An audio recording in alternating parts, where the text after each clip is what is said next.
संसदेच्या पावसाळी अधिवेशनाचा तिसरा आठवडा आजपासून सुरू होतोय। विद्यार्थ्यांवरील लाठीचार्ज आणि राम मंदिरातील दान चोरीच्या मुद्द्यावरून आजही लोकसभा आणि राज्यसभेत गदारोळ होण्याची शक्यता आहे। शुक्रवारी संसद भवन परिसरात झालेल्या आंदोलनानंतर विरोधक या दोन्ही मुद्द्यांवर सरकारला घेरण्याची तयारी करतायत। तर सत्ताधारी पक्षाकडून विरोधकांवर सनातन धर्म आणि संतांचा अपमान केल्याचा आरोप करण्यात आला असून त्याचे पडसाद आजच्या कामकाजात उमटण्याची शक्यता आहे। दरम्यान आजच्या कामकाजात लोकसभेत केंद्रीय कायदा मंत्री अर्जुन मेघवाल सर्वोच्च न्यायालयात न्यायाधीशांची संख्या सुधारणा विधेयक 2026 सादर करतील। तर राज्यसभेत केंद्रीय मंत्री जितन राम मांझी सूक्ष्म लघु आणि मध्यम उद्योग विकास सुधारणा विधेयक 2026 सभागृहात मांडणार आहेत। दरम्यान विरोधी पक्षांच्या नेत्यांची आज मल्लिकार्जुन खरगेंच्या उपस्थितीत बैठक होणार आहे। वाशिम जिल्हा भाजपमध्ये आज मोठ्या प्रमाणात पक्षप्रवेश होणार आहेत। शिवसेना, राष्ट्रवादी काँग्रेस, ठाकरेंची शिवसेना आणि काँग्रेसमधील अनेक पदाधिकारी भाजपमध्ये प्रवेश करणार असल्याची माहिती आहे। वाशिममधील भाजपचे आमदार श्याम खोडे यांच्या नेतृत्वावर विश्वास ठेवत मुंबईतील भाजप प्रदेश कार्यालयात हा पक्षप्रवेश सोहळा पार पडणार आहे। यामध्ये माजी जिल्हा परिषद सदस्य, पंचायत समिती सदस्य, ग्रामपंचायत सरपंच तसेच विविध पक्षातील पदाधिकारी आणि कार्यकर्त्यांचा समावेश आहे। शिवसेनेचे जिल्हाध्यक्ष विजय खानसोडे, राष्ट्रवादी काँग्रेसचे पांडुरंग काठोळे, काँग्रेसचे महादेव काकडे, राष्ट्रवादीचे भास्कर पाटील शेगीकर, ठाकरेंच्या शिवसेनेचे सचिन डोफेकर यांच्यासह अनेक नेते भाजपमध्ये प्रवेश करणार आहेत।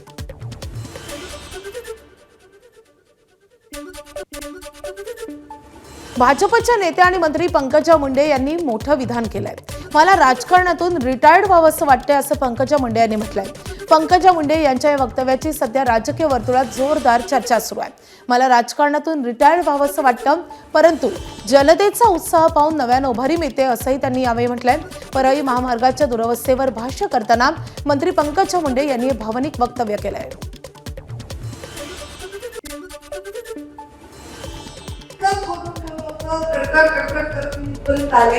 आम्ही माझ्या प्रियला म्हणलं मला आला कंटाळा। वयाच्या 24व्या वर्षीपासून आता मी 47 पूर्ण झाले, 48 मिनिटं लागलो। म्हणजे 24 वर्ष झाले याच रस्त्यावर जवळपास 30 माणसं, ते सगळं कसं बदलायचं मला तर कंटाळा आलाय। रिटायर व्हावं असं मी म्हणले। पण या कार्यक्रमात जेव्हा मी आले आणि तुम्हाला सगळ्यांचा उत्साह बघितला, जाग्यावरच्या गरीब घरामधल्या या समर्पणाने डोळ्यांना मी जेव्हा बघितलं तेव्हा वाटलं आपलं काम संपलं नाही। माजलगाव येथे अण्णाभाऊ साठे यांच्या जयंतीनिमित्त आयोजित कार्यक्रमात आमदार धनंजय मुंडे यांनी केलेल्या भाषणाची आता चर्चा सुरू आहे। आज आपण पाहतो जातीपातीचे राजकारण केले जात आहे। अतिशय गलिच्छ पातळीवर जातीपातीच्या राजकारणात गाठले आहे। यामुळे आमच्यासारख्या माणसाला कधी वाटलं की राजकारणात राहावं की नहावं, पण आमच्यासमोर महापुरुषांचे विचार आहेत। उपेक्षित वंचित घटकाला न्याय देण्यासाठी कार्यरत राहणार असं धनंजय मुंडे यांनी म्हटलंय। की खरंच आज ज्या पद्धतीचं राजकारण चाललंय जाती पाती धर्माचं, अशा जाती पाती धर्माच्या इतक्या गलिच्छ पातळीला पोहोचलेल्या राजकारणात आपण राहावं का नाही, पण नंतर लक्षात येतं हा विचार जरी मनात आला राहावं का नाही राहावं, पुन्हा वाटतं उपेक्षितला उपेक्षित माणूस, लहानातले लहानी जात, त्या सगळ्या गोष्टी आपल्याला पुन्हा समजा एकत्र प्रस्थापित करायची। आज जरी जातीपातीमध्ये वाद निर्माण होत असले तरी आपल्याकडं या महापुरुषांचे विचार आहेत। राष्ट्रवादी काँग्रेसचे आमदार धनंजय मुंडे हे गेल्या काही दिवसांपासून विविध वक्तव्यांमुळे चर्चेत येतात। परळीत एका उद्घाटन कार्यक्रमादरम्यान त्यांनी केलेलं वक्तव्य पुन्हा एकदा राजकीय चर्चेचा विषय ठरलाय। सर्व क्षेत्रातलं आपलं वजन कमी झालं होतं, पण येणारा काळ आपला आहे, आता आपला चमत्कार दाखवावा लागेल असं वक्तव्य धनंजय मुंडेंनी केलंय। यावरून आमदार रोहित पवारांनी टीका केली आहे। स्वतः जिम करतोय, बऱ्यापैकी मी स्वतः वजन माझं कमी केलंय, असंही सर्व क्षेत्रातलं आपलं वजन कमी झालं होतं, पण येणारा काळ आपला आहे, त्या काळात आपण अतिशय चांगलं फिट राहायला पाहिजे। जीवातल्या जिवलग सहकार्याने सुद्धा मला भेटल्यावर एकच प्रश्न विचारावा, की भाऊ तब्येत कशी आहे. मी ते ऐकून ऐकून ऐकून एवढं परेशान झालो होतो की मी म्हटलं आता आपण आपला चमत्कार दाखवावा लागेल. धनंजय मुंडे यांनी कमबॅकबद्दल विश्वास त्यांना कमबॅक करायचे पण लोक त्यांना कमबॅक करून देणार नाहीत. त्यांना कमबॅक करायचे पण लोक त्यांना कमबॅक करून देणार नाहीत.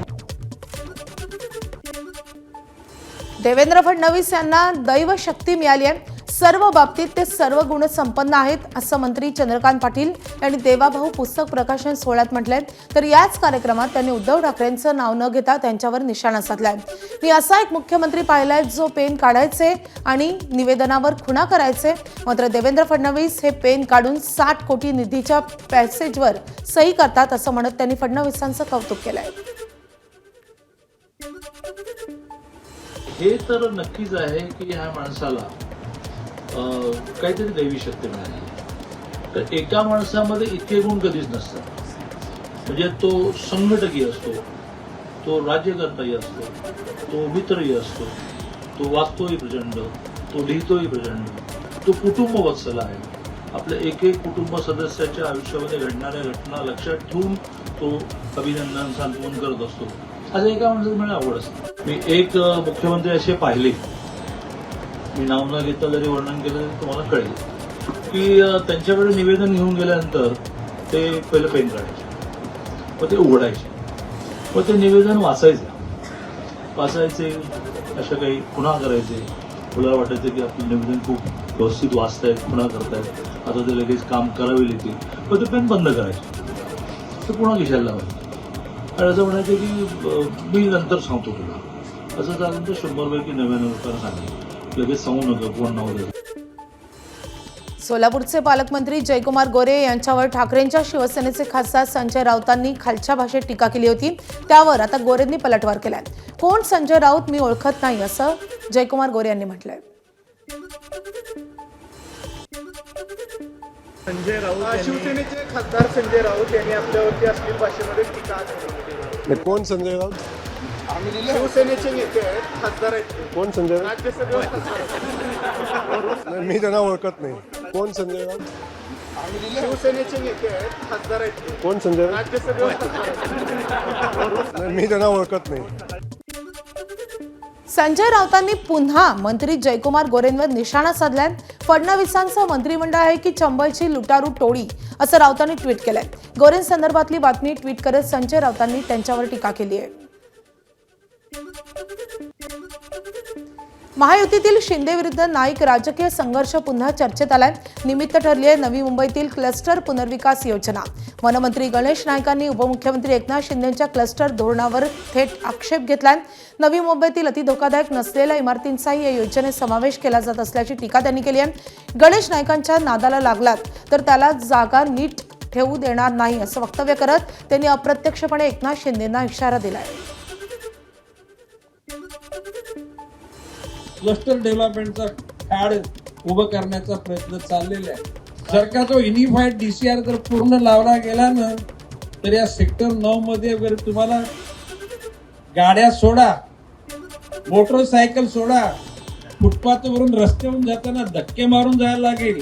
हे आज गणेश नाईक बोलतो. गणेश नाईकच्या नादाला लागला ना त्याला त्याची जागा नीट ठेवू देणार नाही, हा इशारा आहे. बघा, गणेश नाईक दरवेळेला काहीतरी बडबड करत असतो.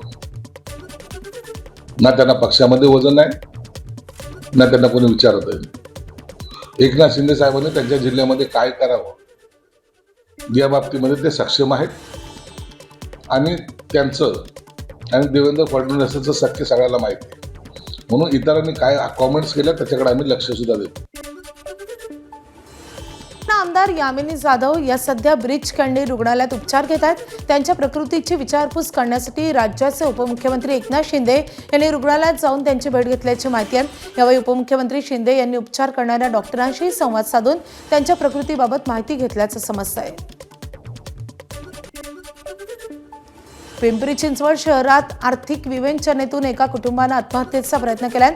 यात पतीचा मृत्यू झालाय तर सुदैवानं पत्नी आणि मुलगी बचावली आहे. या मायलेकीची प्रकृती चिंताजनक आहे. करिश्मा ग्लोरी सोसायटीत राहणाऱ्या पिल्लाई कुटुंबानं घरात कोळशाचा धूर करून आणि विषारी औषध प्राशन केलं होतं. हे कुटुंब मूळचं केरळचं असून ते मोरेवाडीत भाड्याने राहत आहे. घटनास्थळी पोलिसांना सुसाईड नोट सापडली असून त्यात आर्थिक अडचणींमुळे टोकाचं पाऊल उचलल्याचं नमूद आहे. सध्या संत तुकाराम नगर पोलीस या प्रकरणाचा पुढचा तपास करत आहेत. वैद्यकीय महाविद्यालयातील ऑल इंडिया कोट्यातील MBBS आणि BDS अभ्यासक्रमाच्या प्रवेश प्रक्रियेसाठी 5 ऑगस्टपासून नोंदणी चालू होणार आहे. पहिल्या फेरीतील जागावाटपाचा निकाल 17 ऑगस्टला जाहीर करण्यात येणार आहे. पहिल्या फेरीसाठी 5 ते 12 ऑगस्ट दरम्यान नोंदणी आणि शुल्क भरता येईल. महाविद्यालय आणि अभ्यासक्रमांची पसंती नोंदवण्याची प्रक्रिया 6 ते 13 ऑगस्ट दरम्यान होईल आणि त्यानंतर 13 ते 16 ऑगस्ट दरम्यान जागावाटप प्रक्रिया राबवली जाईल. 17 ऑगस्ट रोजी निकाल जाहीर होईल तर निवड झालेल्या विद्यार्थ्यांना 18 ते 22 ऑगस्ट दरम्यान संबंधित महाविद्यालयात प्रवेश निश्चित करावा लागेल. आषाढी एकादशी यात्रेनिमित्त राज्य परिवहन महामंडळाच्या लालपरीनं यंदा 9,24,738 वारकरी आणि भाविकांना पंढरपूरपर्यंत सुखरूप पोहोचवलंय. राज्यभरातून चालवण्यात आलेल्या सुमारे 5,500 विशेष बसच्या माध्यमातून 21,527 फेऱ्या चालवल्या गेल्या. या माध्यमातून महामंडळाला 41 कोटी 18 लाख रुपयांचा महसूल मिळालाय. हा महसूल गतवर्षीच्या तुलनेत सुमारे 5 कोटी 30 लाख रुपयांनी अधिक आहे. आषाढी यात्रेसाठी ST महामंडळानं राज्यातील विविध विभागातून विशेष बससेवेचं आयोजन केलं होतं. लाखो वारकऱ्यांची सुरक्षित आणि सुरळीत वाहतूक करण्यासाठी चालक, वाहक, यांत्रिक सुरक्षा आणि प्रशासकीय विभागातील अधिकारी आणि कर्मचाऱ्यांनी अहोरात्र सेवा बजावली. आषाढी वारी 24 तास भक्तांना दर्शन देणाऱ्या विठुरायाचा शिनवटा घालवण्यासाठी आज विठ्ठलाची प्रक्षाळ पूजा होणार आहे.